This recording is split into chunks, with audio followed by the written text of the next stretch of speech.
Good morning, everyone. I'm very happy to be here with you today to talk about the price of carbon, the price of greenhouse effect gas emissions, in order to accelerate the energy transition and make sure that this transition is successful. Now, determining a price for carbon might seem crazy. I represent a company called ENG, and normally what do companies look for? Well, they look to decrease their costs, they look to decreasing taxes and new taxes, and many company managers opposed this proposal to begin with, and some of them still oppose the principle. But it's so important that the issue is being discussed within the United Nations. Our Minister Laurent Fabius mentioned it this morning. Heads of government discuss it also. Company managers talk about it, and we're here to talk about it in Le Havre today. And thank you very much for having invited me. Why, as an energy specialist, why is it that I'm concerned by this subject? Greenhouse effect gas emissions are accounted for at 60% by energy combustion. Therefore, we know how to produce energy, reduce energy consumption, and how to reduce the environmental print. The price of carbon, well, that means that we would add an additional cost or price to the use of fossil fuels that release greenhouse effect gases. Why do we use them so much, those fossil energies? Well, first of all, because they're still quite abundant.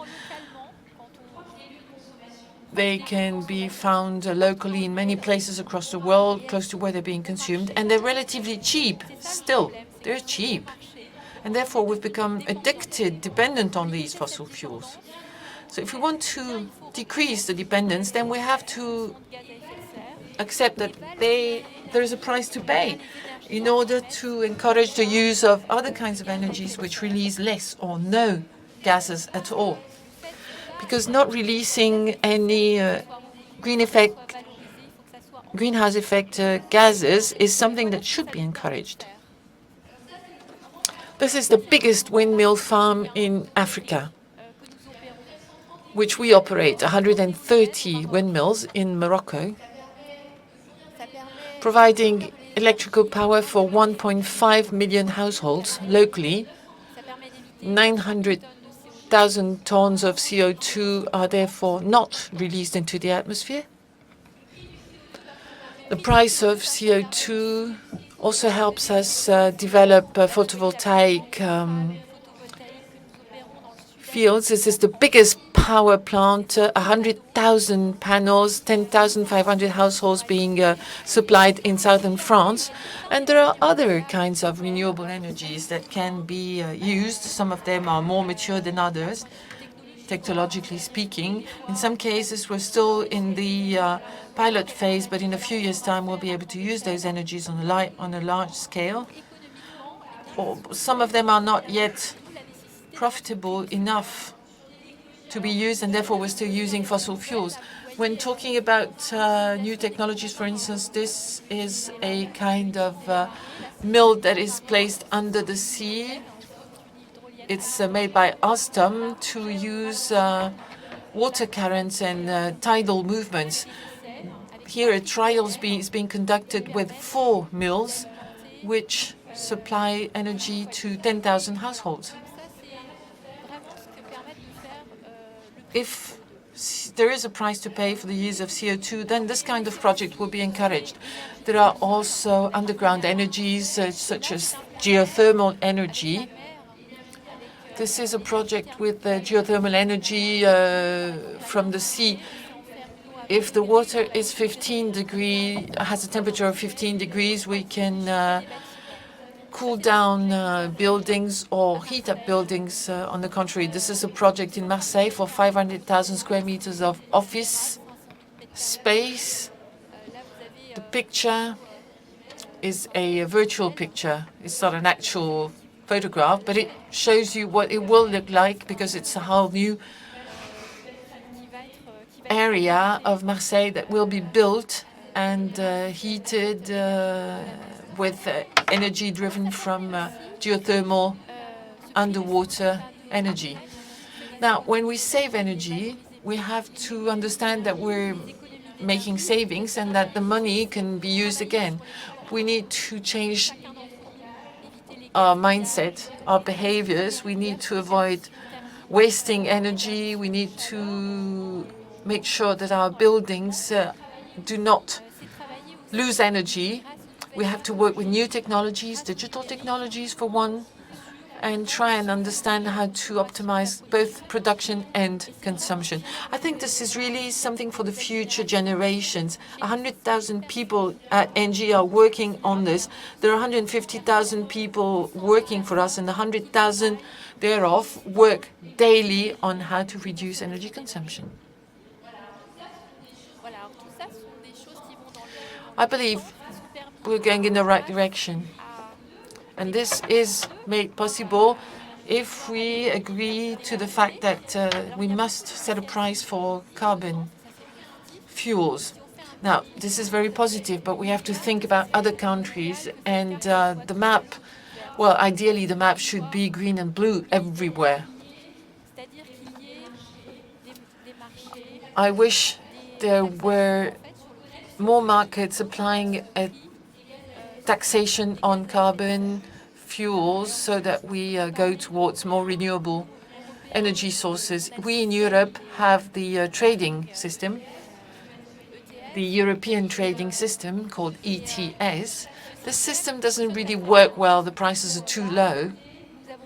We have lobbied with the European Commission, with other energy providers. My CEO, Mr. Mestrallet, is currently heading the initiative so that the carbon prices are brought up.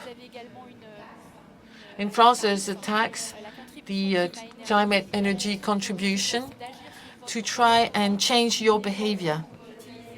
For instance, when you tank your petrol car, then the tax, you have to pay this tax to encourage you to use less fuel.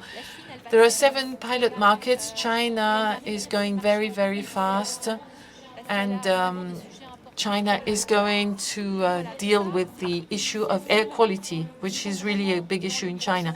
All these initiatives are going in the right direction. I believe it's important that we do something on the global level. We're in competition with each other. In some places, the regulations are more stringent. In some places, there are no rules at all, and fossil fuel consumption might increase in those countries where there is no regulation. Now, the problem is a global problem, and therefore we should work in such a way that we all participate the same way across the world. Companies are committing themselves more and more. Here there is a meeting taking place in New York. I attended the meeting. We went to the United Nations with my CEO, and we talked to Ban Ki-moon, and we talked about the CO2 mechanism, tax mechanism. There was a call for tender from the World Bank, and we're going again next week to advocate for a CO2 price, but it will be a different situation. About 30 company managers meeting, approximately 30 negotiators, those who will participate in COP21, those who are currently working on commitments, so that we can exchange opinions on the agreement, on technologies. And next week, the session will be about the CO2 price. It's absolutely essential that companies participate in this kind of meeting in order to speed up the energy transition. If a change is going to take place, then it should take place now. Why now?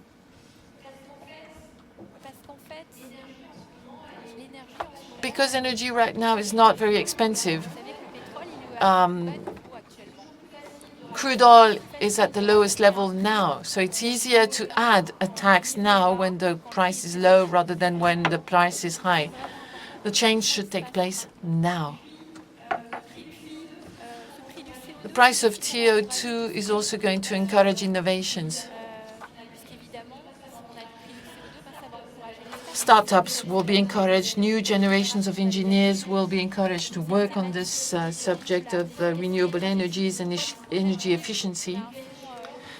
We have a 100 million euro venture fund to encourage startups, and we also help our own workers to work on such projects.